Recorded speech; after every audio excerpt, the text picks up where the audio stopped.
오늘은 마태복음 6장 1절부터 8절까지의 말씀을 함께 나눠보도록 하겠습니다. 마태복음 6장 1절부터 8절까지의 말씀입니다.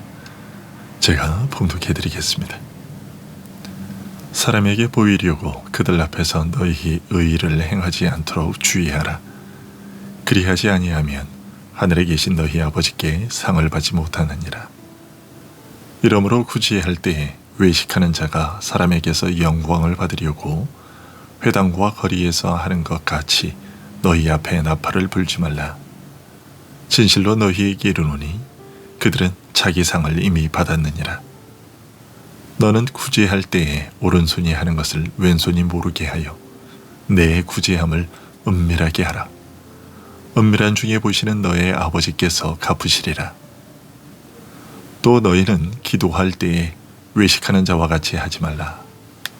그들은 사람에게 보이려고 회당과 큰 거리 어귀에 서서 기도하기를 좋아하느니라. 내가 진실로 너희에게 이르노니 그들은 자기 상을 이미 받았느니라. 너는 기도할 때에 내 골방에 들어가 문을 닫고 은밀한 중에 계신 내 아버지께 기도하라. 은밀한 중에 보시는 내 아버지께서 갚으시리라. 또 기도할 때에 이방인과 같이 중언부언하지 말라. 그들은 말을 많이 하여야 들으실 줄 생각하느니라. 그러므로 그들을 본받지 말라. 구하기 전에 너희에게 있어야 할 것을 하나님 너희 아버지께서 아시느니라. 아멘. 오늘 본문에서 그리스도께서는 자기 백성에게 진심으로 선행에 헌신할 것을 말씀하십니다.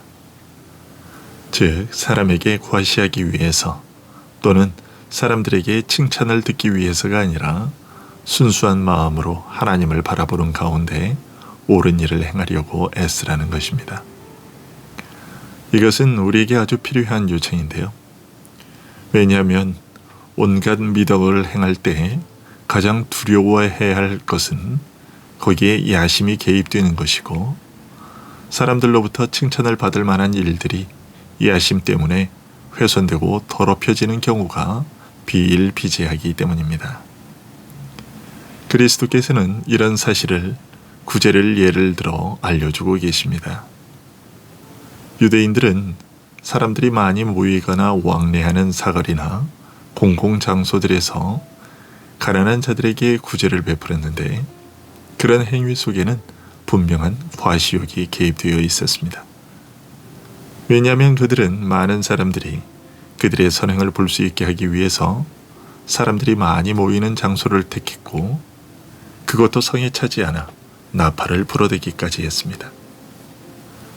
물론 그들은 가난한 자들을 불러 모으기 위해 나팔을 부른 것이라고 얼마든지 핑계를 댈 수 있었습니다.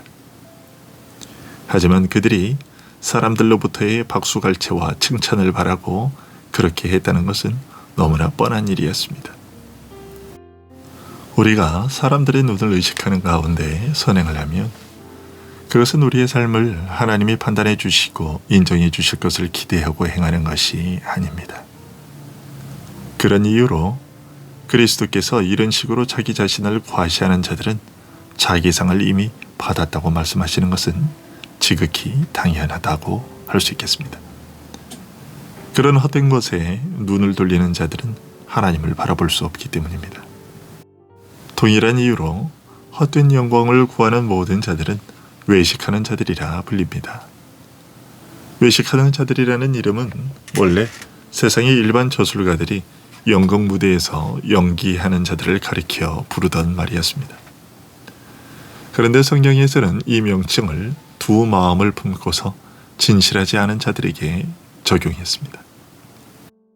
세상에는 여러 종류의 외식하는 자들이 존재하지요. 어떤 자들은 자기가 아주 악하다는 것을 스스로 알고 있으면서도 세상 사람들 앞에서 뻔뻔스럽게 선한 자로 행세하고 그들 자신의 악덕들을 속으로는 뻔히 다 알고 있으면서도 숨기고자 애씁니다. 또 어떤 자들은 자기가 하나님 앞에서 온전히 의롭다고 감히 주장할 정도로 뻔뻔스러움의 극치를 보여주기도 합니다. 또 어떤 자들은 선행을 행하기는 하지만 옳은 일을 하고자 하거나 하나님의 영광을 위해 하는 것이 아니라 단지 사람들로부터 거룩하다는 말을 듣고 명성을 얻기 위해 그렇게 합니다. 그리스도께서는 지금 이 마지막 부류에 속하는 자들에 대해 말씀하시면서 그들을 외식하는 자들이라고 부르고 계신데 그것은 지극히 합당합니다. 그들은 선행을 할 때에 합당한 목적과 의도를 지니고 그렇게 하는 것이 아니라 사람들 앞에서 하나님을 거룩하고 진실하게 섬기는 자들로 보이기 위한 전혀 다른 목적과 의도를 가지고 그렇게 하는 것이기 때문입니다. 그러면 우리는 어떻게 행해야 할까요?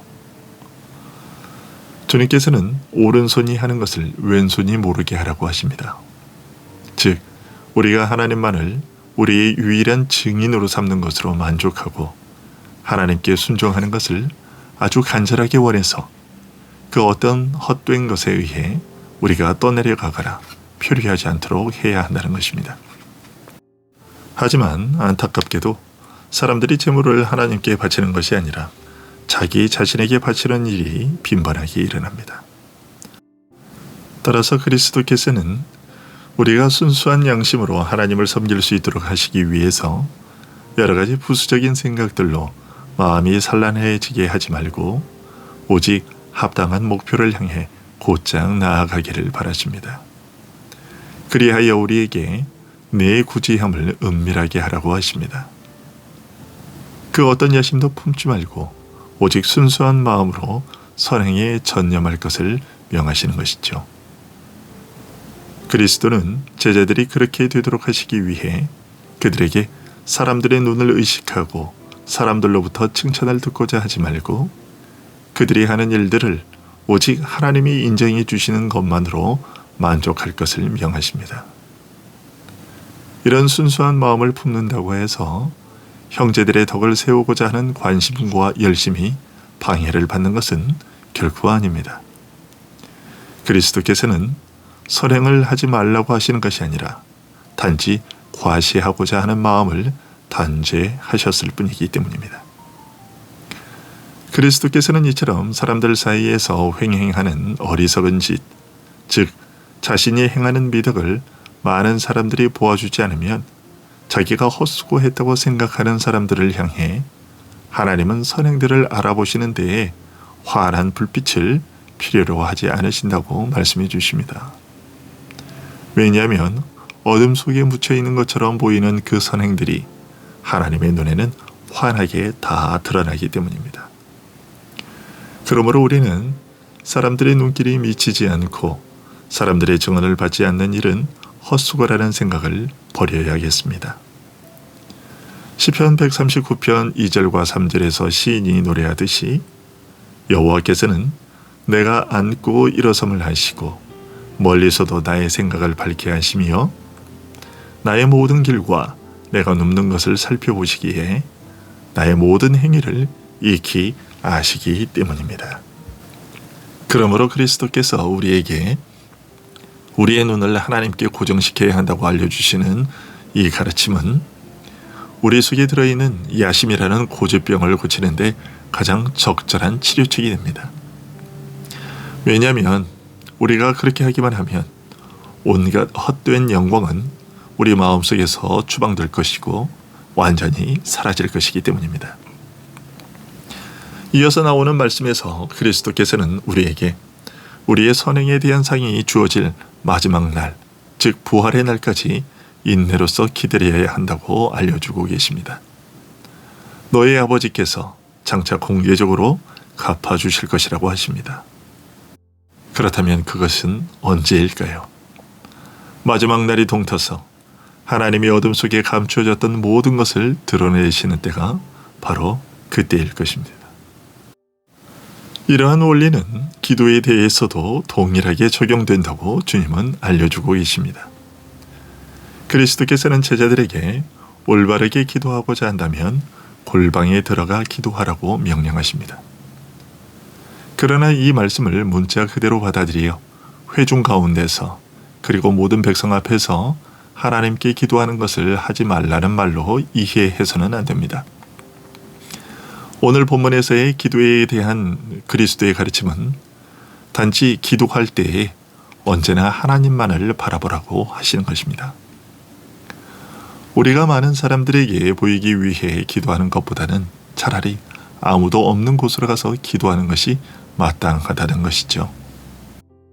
실제로 그렇게 할 때에 더욱 허심탄회하게 하나님 앞에 기도와 탄식을 쏟아놓게 되는 것을 우리는 경험으로 알고 있습니다. 그렇게 기도하는 것이 또 다른 이유에서도 유익이 되는데요. 그것은 우리의 마음이 온갖 잡념으로부터 벗어나 좀 더 자유로워질 수 있다는 것입니다. 그래서 그리스도께서도 종종 한적한 곳으로 물러가 혼자 기도하곤 하셨습니다. 하지만 오늘 본문에서 다루고 있는 주제는 기도를 어디에서 해야 하느냐 하는 것이 아니라 헛된 영광을 구하는 마음을 어떻게 바로잡느냐 하는 것입니다. 그것은 오직 하나님 외에는 다른 어떤 증인도 없다는 그런 심정으로 기도해야 한다는 것입니다. 이어서 그리스도께서는 기도를 할 때 저지르는 또 하나의 잘못을 책망하시는데요. 말을 많이 해야 하나님께서 기도를 들어주실 것이라 생각하고 중언부언하는 것입니다. 하지만 이 가르침은 성경 도처에 나오는 간절한 기도에 대한 칭찬과 모순되는 것이 아닙니다. 왜냐하면 기도를 간절한 마음으로 하게 되는 경우에는 혀가 마음보다 앞서가지 않기 때문입니다. 즉, 마음에도 없는 말이 나오지 않는다는 것이죠. 게다가 쓸데없는 말들을 청산유수처럼 쏟아낸다고 해서 하나님의 은혜를 얻을 수 있는 것이 아니라 정반대로 진실한 마음에서 우러나오는 간절한 심정이 화살이 되어 하늘을 뚫는 것입니다. 이와 동시에 오늘 말씀은 많은 말들을 오랜 시간 동안 늘어놓아야 하나님의 은총을 얻어낼 수 있다고 믿는 사람들의 그 미신 같은 생각을 단죄하는 말씀이기도 합니다. 이런 잘못된 생각을 바로 잡아주는 치료책은 간단합니다. 하나님께서는 우리에게 필요한 모든 것들을 아시고 우리가 원하고 염려하는 것들을 말씀드리기 이전에 이미 다 아신다는 것을 믿는 것입니다.